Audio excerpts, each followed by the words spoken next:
join Indian army new recruitment 2026 to 2027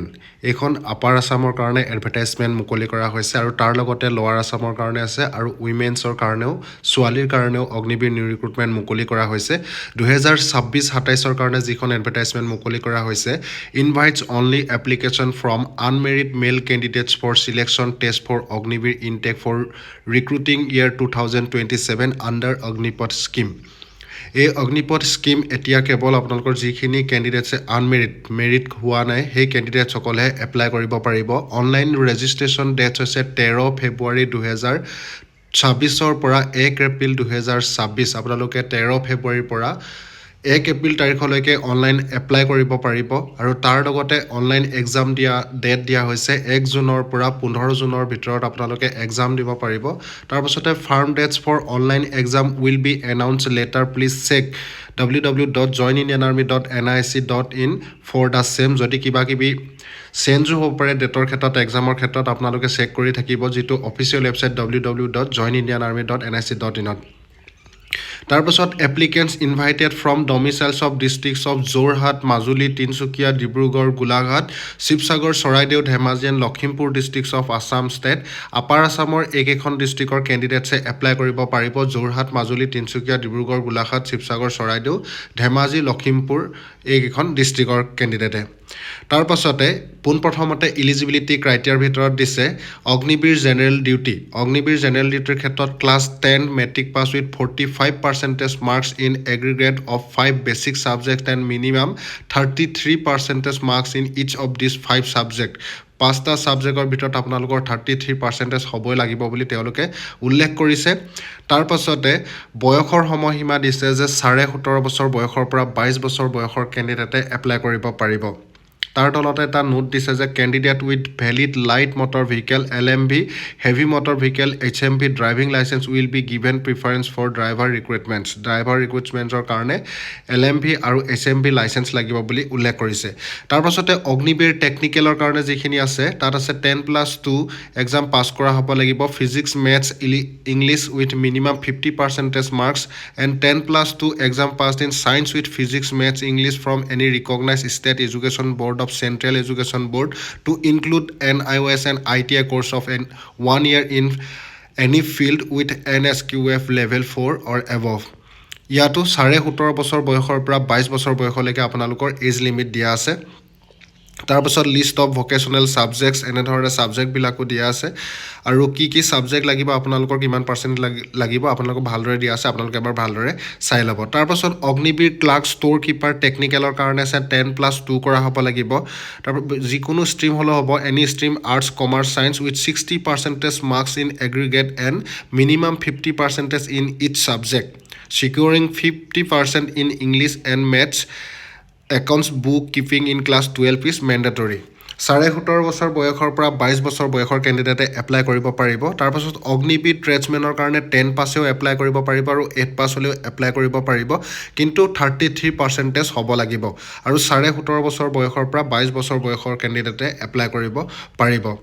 তাৰপাছতে physical standard টেষ্টৰ ক্ষেত্ৰত অগ্নিবীৰ জেনেৰেল ডিউটিৰ কাৰণে হাইট 160 চেণ্টিমিটাৰ লাগিব তাৰপাছত অগ্নিবীৰ টেকনিকেলৰ কাৰণে 150 centimetre Agniveer clerk store keeper টেকনিকেলৰ কাৰণে 160 চেণ্টিমিটাৰ আৰু চেষ্ট হ'ব 70 আৰু এক্সপেনশ্যন প্লাছ 5 চেণ্টিমিটাৰ তাৰপাছত অগ্নিবীৰ ট্ৰেডছমেনৰ কাৰণে 10 পাছ 160 চেণ্টিমিটাৰ আৰু অগ্নিবীৰ ট্ৰেডছমেন 8 পাছৰ কাৰণে 160 চেণ্টিমিটাৰ হাইট লাগিব আৰু চেষ্ট নৰ্মেল 77 আৰু এক্সপেনশ্যন 5 চেণ্টিমিটাৰ হ'ব লাগিব relaxation in physical standards category wise আপোনালোকৰ দিয়া আছে হাইট কিমান লাগিব তাৰপিছত চেষ্ট কিমান লাগিব আৰু ৱেইট কিমান দিয়া আছে তাৰপিছত special physical standard test The special physical standard tests are applicable as given in the www.joinindianarmy.nic.in ইয়াত উল্লেখ কৰা আছে আপোনালোকে ভালদৰে চেক কৰিব পাৰিব যেটো অফিচিয়েল ৱেবছাইট হে অফিচিয়েল ৱেবছাইটটোত গৈ তাৰ লগতে তলত উল্লেখ কৰা আছে যে যদি আপোনালোকৰ NCC A সাৰ্টিফিকেট থাকে 5 নম্বৰ থাকিব NCC B সাৰ্টিফিকেট থাকিলে 10 নম্বৰ থাকিব আৰু NCC C সাৰ্টিফিকেট থাকিলে 20 নম্বৰ থাকিব এনে ধৰণে উল্লেখ কৰা আছে আৰু Agniveer GD clerk Agniveer technical Agniveer tradesmen কোনটো বিভাগত কোন কিমান নম্বৰ দিয়া আছে ইয়াত ভালদৰে উল্লেখ কৰা আছে তাৰ পাছতে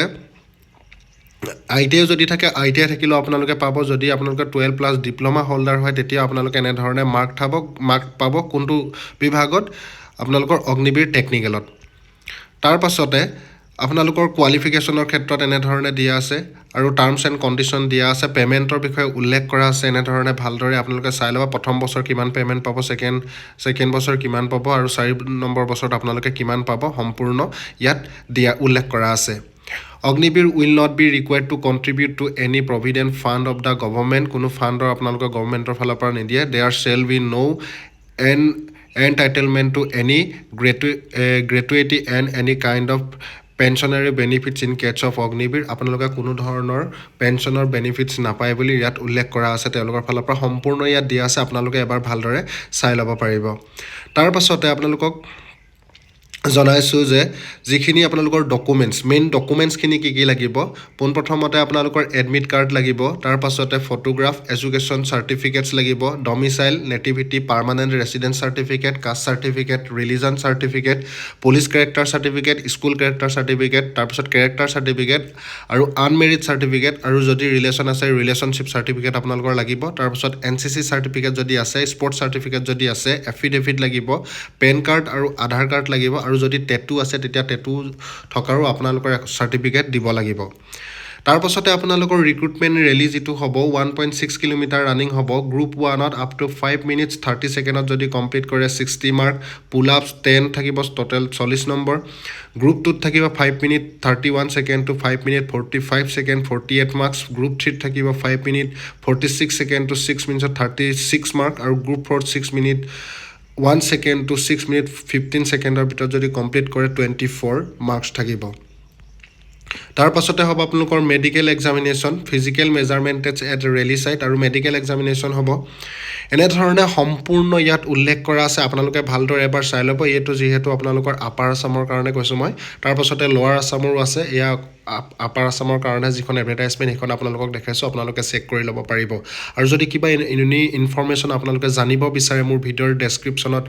আপোনালোকে লিংক আছে তাত গৈও ক্লিক কৰিব পাৰিব আৰু যদি মোক কিবা সুধিব লগা হয় বা কিবা নাজানে আপোনালোকে কমেণ্ট বক্সৰ জৰিয়তে সুধিব পাৰিব আৰু লগতে যদি প্ৰথমবাৰ মোৰ চেনেললৈ আহিছে মোৰ চেনেলটো আপোনালোকে ছাবস্ক্ৰাইব কৰি দিব আৰু